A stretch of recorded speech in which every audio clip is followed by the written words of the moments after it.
Good morning, students. Exercise 1.2, question number 8. Let A and B be the sets so that F such that A cross B tends to B cross A, so that F A B equals F A B order pair equals order pair of BA is bijective function. Look here, this function is given in the form of the order pair. ये question क्या है? ये order pair के form में दिया गया है और हमें इसे प्रूव करना है कि ये बाइजेक्टिव फंक्शन है। तो ऑर्डर पेयर के फॉर्म में दिया है तो इमेज भी ऑर्डर पेयर के फॉर्म में बनेगी और हम जानते हैं बाइजेक्टिव प्रूव करने के लिए क्या करना चाहिए? 1 1 और R2 प्रूव करना चाहिए। तो solution for 1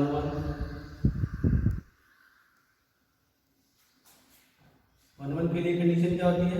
F X one equal to F X two लिखते हैं हम। तो यहाँ पे क्या लिखेंगे? एफ यहाँ के एक एलिमेंट मान लिए A1 और B1 और दूसरा एलिमेंट मान लिया A2 और B2 है। अब देखो एफ ए बी, ए और बी ये हमारा क्या डोमेन है और इसकी इमेज कहाँ बन रही है? बी ए पर। ए और बी ऑर्डर पेयर की इमेज कहाँ फॉर्म हो रही है? बी ए पे फॉर्म हो रही है। तो अगर हम यहाँ पे इसकी इमेज फॉर्म में लिखना चाहें तो क्या होगा? ये हो जाएगा B1 A1, A1 B1 की इमेज कहाँ बनेगी? B1 A1 पर।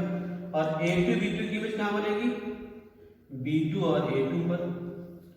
These two are the ordered pairs and these are connected with equal sign, and as we know that if the two ordered pairs are connected with equal signs then we are able to compare their positions. It means B1 can be written as B2 and A1 can be written as A2. It means both are equal, so it is 1 1। भाई क्या होता था? x1 दो elements की image equal करते थे, element equal करते थे, x1 x2 हो जाता था। वही कंडीशन यहाँ पर भी है। यहाँ पे ऑर्डर पेयर के फॉर्म में आ रहा है कि दो ऑर्डर पेयर इक्वल हो गए। वहां पे क्या था? वहां एलिमेंट इक्वल हो जाते थे जब एलिमेंट के फॉर्म में हमारा फंक्शन होता था। तो यहाँ पर भी ये 1 1 हो गया। For on to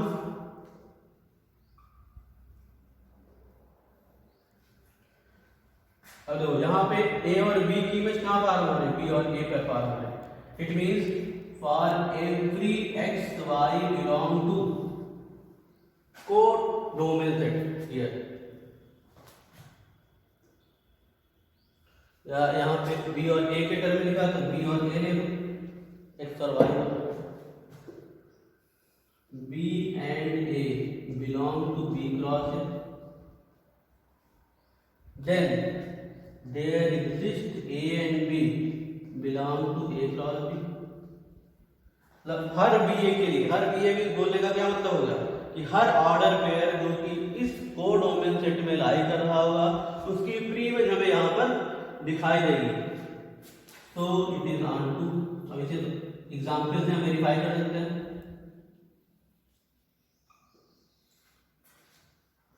for example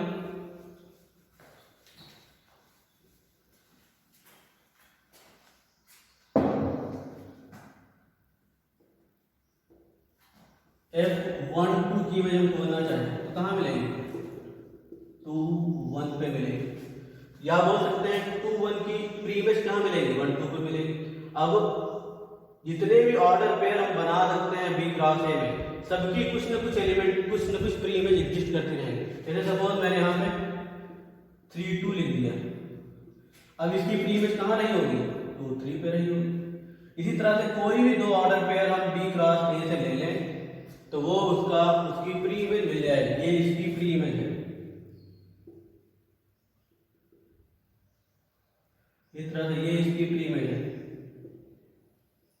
और हम ऑन टू चेक करने के लिए क्या देखते हैं कि कोडोमेन सेट के हर एलिमेंट के लिए प्री इमेज एग्जिस्ट कर रही है कि नहीं कर रही है।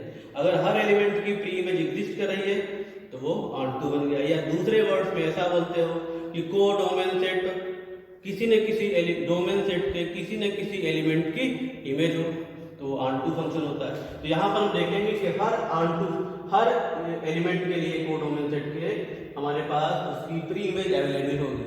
इसका मतलब क्या हो गया, ये ऑन टू हो गया। तो 1 1 और ऑन टू दोनों हो गया। There it is bijective function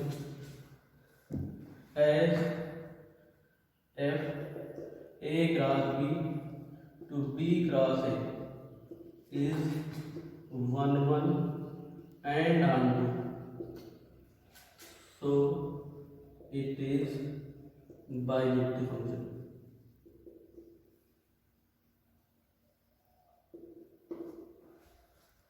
तो हमने क्या किया, ये फंक्शन पहले वाले फंक्शन से थोड़ा डिफरेंट है, क्योंकि इसमें जो एलिमेंट्स हैं वो ऑर्डर पेयर के फॉर्म में है और उनकी इमेजेस भी ऑर्डर पेयर के फॉर्म में बन रही है। तो हम क्या करते हैं, 1 1 बनाने के लिए उनकी इमेजेस कंपेयर करते हैं। इमेजेस कंपेयर की तो इमेजेस कंपेयर करेंगे, उसकी रेंज या इमेज कहाँ बन रही है, वो भी ऑर्डर पेयर के फॉर्म में बन रही है। उसको मैंने देख लिया कि दो इक्वल वैल्यूज आ रही हैं, और ऑर्डर पेयर में इक्वल होने का मतलब क्या होता है, दे हैव सेम वैल्यूज, तभी ऑर्डर पेयर इक्वल होगा। तो इस तरह से 1 1 बन गया। ऑन टू के लिए हम देख लेंगे जो बी क्रॉस ए में जितने एलिमेंट हैं उनकी pre image A cross B में मिल रही कि नहीं मिल रही। तो हम देख सकते हैं कोई भी एलिमेंट हम लें उसकी एक प्री इमेज हमको मिल जाएगी। इस तरह से ये ऑन टू बन गया, 1 1 ऑन टू दोनों बन गया, इसलिए बायजेक्टिव फंक्शन हो गया।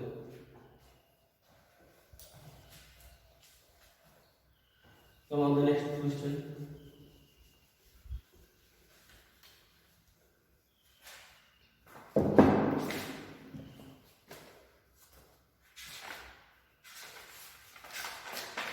Question number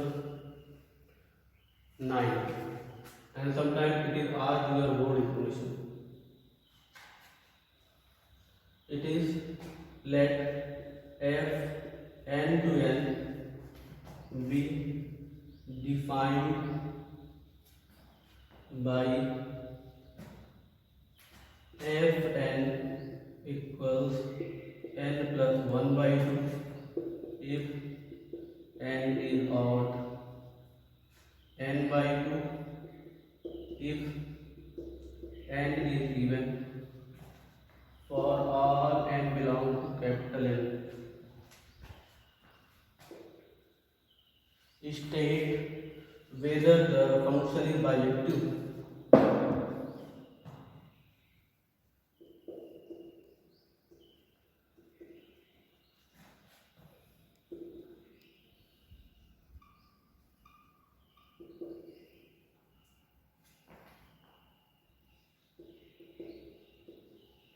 And justify your answer. देखिए, आप देखना है कि बायजेक्टिव है कि नहीं है और अपने आंसर को जस्टिफाई करना है। Look here, what is the function is defined from n to n।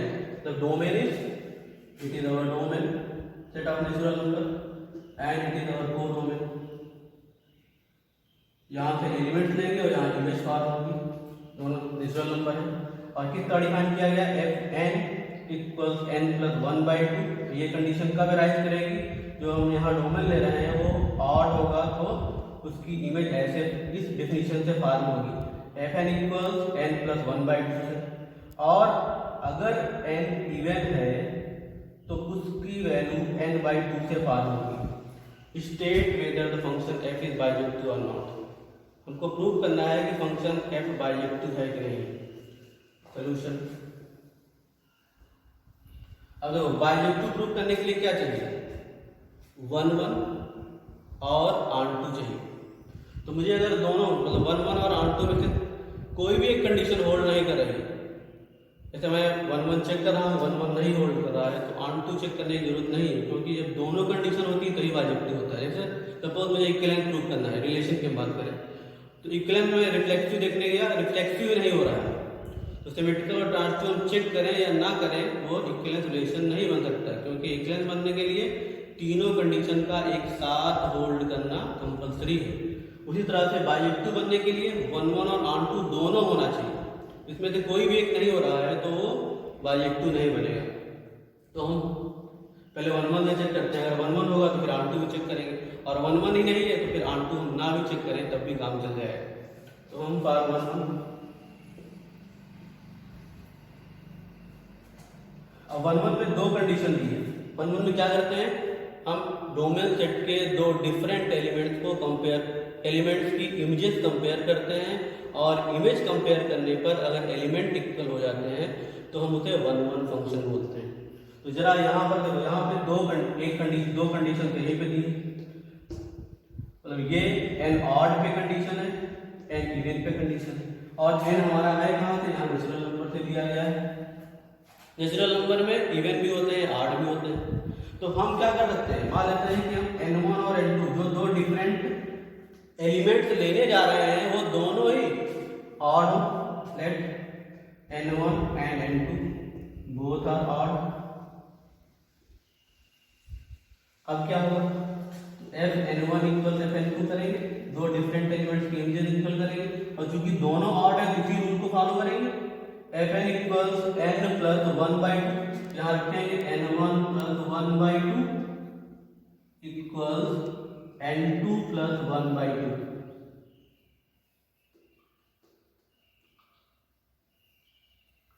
Clear, n1 equals n2 दिख रहा है कि हमारा, अगर हम दो ऐसे एलिमेंट्स यहां से कलेक्ट करें जिसमें कि दोनों ही ऑड हो तो ये 1 1 फंक्शन हो। फिर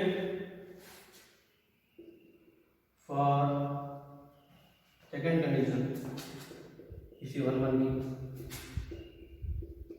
if n1 and n2 both are even, अगर दोनों इवन ले लिए जाए तो अब यहाँ पे कौन सा रूल फॉलो होगा, f n1 equal f n2, दो डिफरेंट एलिमेंट्स हैं लेकिन दोनों ही इवन है, तो दोनों इवन है तो क्या होगा, ये रूल फॉलो करेगा, n1/2 equals n2/2, again n1 equals n2, यहाँ पर 1 1 हो गया।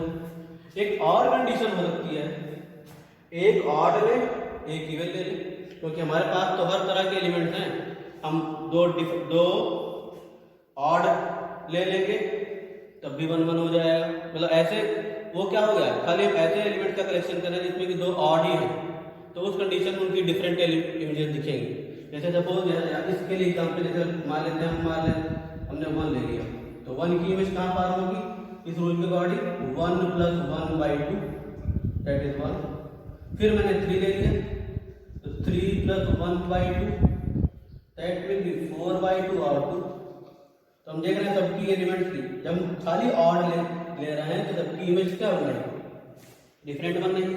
खाली इवन ले लें, सपोज हमने 2 ले लिया, अब इस रूल के अकॉर्डिंग 2/2 हो जाएगा, 1 हो गया। 4 ले लिया, 4/2 हो जाएगा, 2 हो जाएगा। खाली ऑड खाली इवन अगर एलिमेंट्स हम ले रहे हैं तो उस कंडीशन में ये 1 1 बन जा रहा है। लेकिन अगर एक ऑड और एक इवन ले लिया जाए,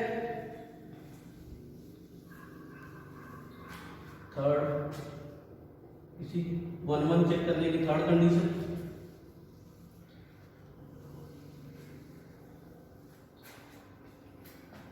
late n1 is odd and n2 is even, f n1 equals f n2 किया। अब ये भी हमारे n1 और n2 भी क्या है, हमारे नेचुरल नंबर के सेट में है, एक ऑड और एक इवन एलिमेंट्स की इमेजेस कंपेयर कर दी। तो ऑड क्या होगा, n1 प्लस 1/2, और इवन क्या होगा, n2/2 होगा। अब देखो यहाँ से n1 इक्वल हो जाएगा n2 माइनस 1। अब मुझे मिलना क्या चाहिए, n1 is not equal to n2, direct n2 के इक्वल मिलना चाहिए, लेकिन यहाँ से दिक्कत नहीं रहा मुझे। इसका मतलब क्या है, अगर हम एक ऑड और एक इवन इवेंट्स की कंपेयर करेंगे इमेजेस तो वहां पर ये रूल फॉलो नहीं करेगा, ये 1 1 नहीं बनेगा। और हमारे तो सेट में हर के लिए डिफरेंट इमेजेस बननी चाहिए। इसका मतलब है कि एक ऑड और एक एलिमेंट, एक ऑड और एक इवन एलिमेंट्स की इमेजेस अलग अलग नहीं होंगी, डिस्टिंक्ट नहीं बन रही, मतलब क्या होगा, अलग अलग नहीं होगी। तो यहाँ पर 1 1 का रूल बिगड़ जाएगा। एग्जाम्पल ले सकते हैं, 1 की इमेज 1 की image 1 means odd, n plus 1 by 2 पे बनेगी, n means 1, 1 plus 1 by 2 that is 1 पे बनेगी, 2 बाई 2 दैट इज 1। और अगर हम 2 की इमेज देखें दैट इज इवन, 2 की इमेज देखेंगे तो n बाई 2 पे दूसरा वाला क्या था जब इवन हो, n by 2, n by 2 means 2 by 2। इसका मतलब हो गया 2 की इमेज 1 पे फॉर्म हो रही है, 2 की इमेज 1 पे फॉर्म हो रही है और 1 की इमेज 1 पे फॉर्म हो रही है सेम इमेज।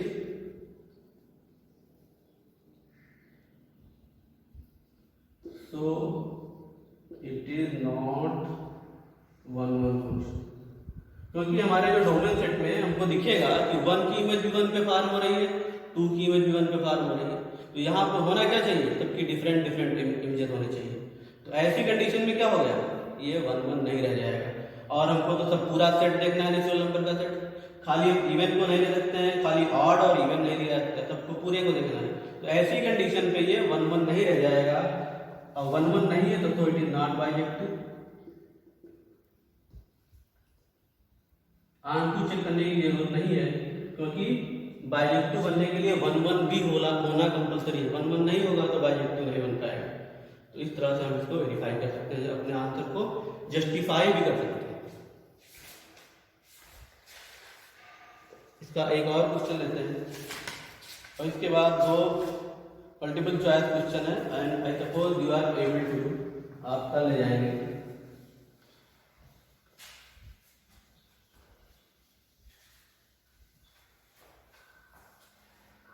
मैं बराबर से कह रहा हूँ कि इस चैप्टर में थोड़ा सा पेशेंस रखने की जरूरत है। I am doing my best and I suppose most of you are following me, but if you feel some difficulties then you can consult to me, and I suppose that if you rewind, तो ये chapter ऐसा है इसको बार बार पढ़ने की जरूरत पड़ती है। एक बार में हो सकता है कि सारी चीजें न क्लियर हो पा रही हो या तुम्हें ना समझ में आ पा रहा, तो बार बार जब समझोगे, पढ़ोगे, कुछ चीज़ों को बार बार देखोगे तो वो चीज़ क्लियर होती चली जाएगी।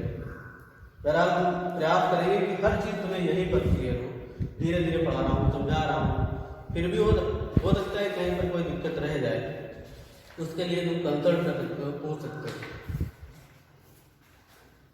क्वेश्चन नंबर 10 ये let A that is r minus 3 and b plus r minus 1, consider the function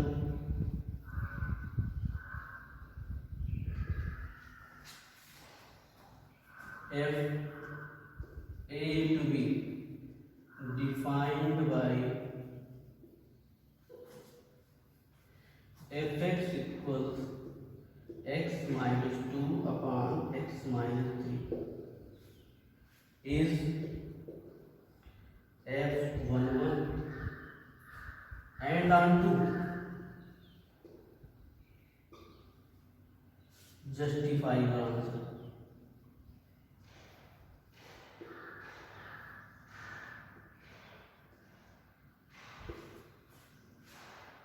it is your question. अब जरा क्वेश्चन समझा जाए तो फंक्शन क्या है, ए से बी तक दिया गया है, ए से बी, और ए क्या है, set of real number except 3। इस ए क्या डोमेन हमारा क्या है, ऐसा सेट है जिसके सारे रियल नंबर हैं लेकिन 3 नहीं अवेलेबल है यहाँ पर।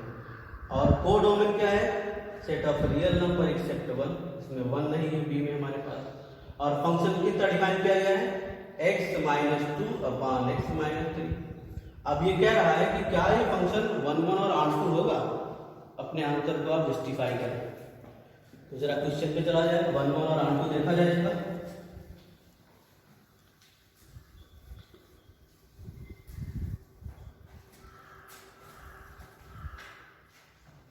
तो जरा ये फंक्शन क्या है, f a to b and a is r minus 3 and b is r minus 1। अब जरा 1 1 देखा जाए, बाई हमको 1 1 R2 देखना है, तो फॉर 1 1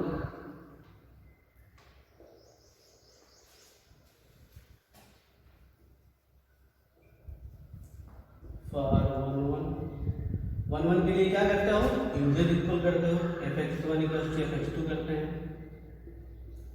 अब देखो fx इक्वल क्या है, x माइनस 2 अपान x minus 3।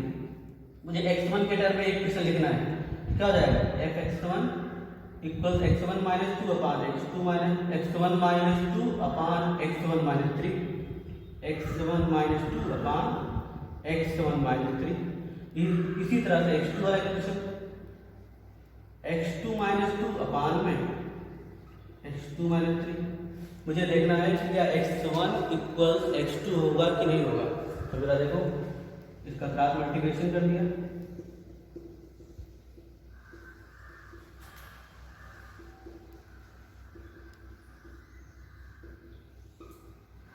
x1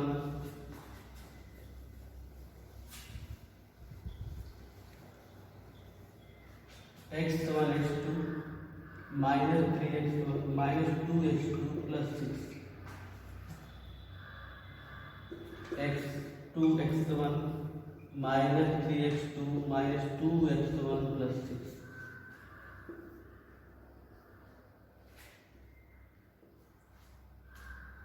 x1 term से ट्रांसफर कर दिया, x2 टर्म से ट्रांसफर कर दिया, minus 2x2 plus 3x2 minus 2x1 plus 3x1। यहाँ पे देख सकते हैं ये हो गया x2, सो इट इज 1 1। देख लो क्या किया, इस तरह से लिखा इसको, इसके बाद इसका क्रॉस मल्टीप्लिकेशन कर दिया, ऐसा कर दिया, मल्टीप्लाई कर दिया, मल्टीप्लाई किया, x1 और x2 टर्म इधर दोनों साइड से कैंसिल, 6 से भी कैंसिल, फिर x1 और x2 वाली टर्म अलग अलग साइड में कर लिया। तो मुझे यहाँ से दिख रहा है कि x1 is clearly equals to x2, तो it is 1 1 function for onto fx equals क्या लिखा है तुम्हारा, x माइनस 2 अपान x माइनस 2। और मुझे क्या चेक करना होता है onto के लिए कि कोनोमियल सेट का हर एलिमेंट अपनी प्री इमेज फॉर्म कर रहा है या फिर नहीं कर रहा है। तो अब जरा देखो इसको y इक्वल x माइनस 2 अपान x माइनस 2, मतलब मुझे क्या करना है, ये y term of x expression है हमारा, f क्या होता है y, और जब मुझे इसकी प्री इमेज चेक करनी होगी, यहाँ से मैं इमेज चेक कर सकता हूँ x की वैल्यू रखकर। अब मुझे क्या करना है, प्री इमेज चेक करनी है कि कौन कौन से एलिमेंट्स अपनी प्री इमेज बनाएंगे। उसके लिए मुझे क्या करना पड़ेगा, x y in term of x को x in term of y में कन्वर्ट करना पड़ेगा।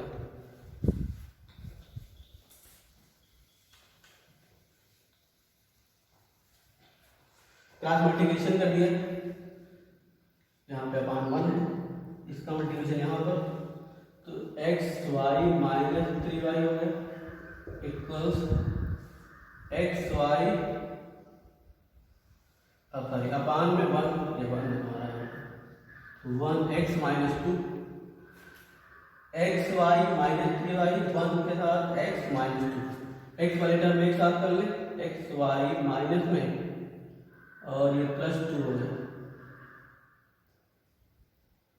सॉरी x वाले टर्म में एक साथ कर ले, माइनस में x और 3y को उधर ट्रांसफर कर दिया, इन दोनों टर्म में x कॉमन कर ले।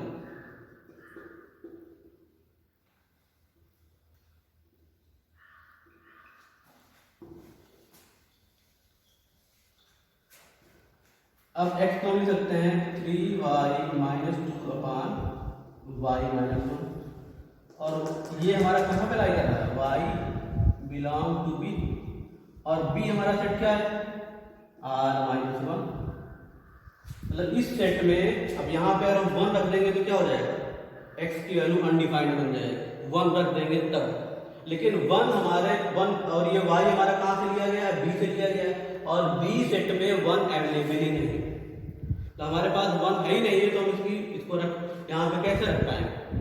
और जो एलिमेंट रियल नंबर के 1 को छोड़कर कुछ भी रखेंगे तो उस उसके लिए हमारे पास x कुछ ना कुछ जरूर एग्जिस्ट कर जाएगा, वो set of real number except 3 होगा, 3 नहीं आएगा। तो for every y belong to this there exist x belong to a that is r-3। मतलब हर y के लिए यहाँ पर इस सेट से कोई भी y रख दिया जाए तो उसके लिए मुझे यहाँ पर x अवेलेबल हो जाएगा। So it is onto function. ये फंक्शन कैसा हो गया, ये 1 1 और ऑन टू दोनों हो गया। मतलब इसको बोल सकते हैं it is a bijective function, ये बाइजेक्टिव फंक्शन है। In next video we will talk about the composition of the function and convertible function, composition of the function and invertible function, invertible function, that is very important topic and we will discuss in next video. Thank you.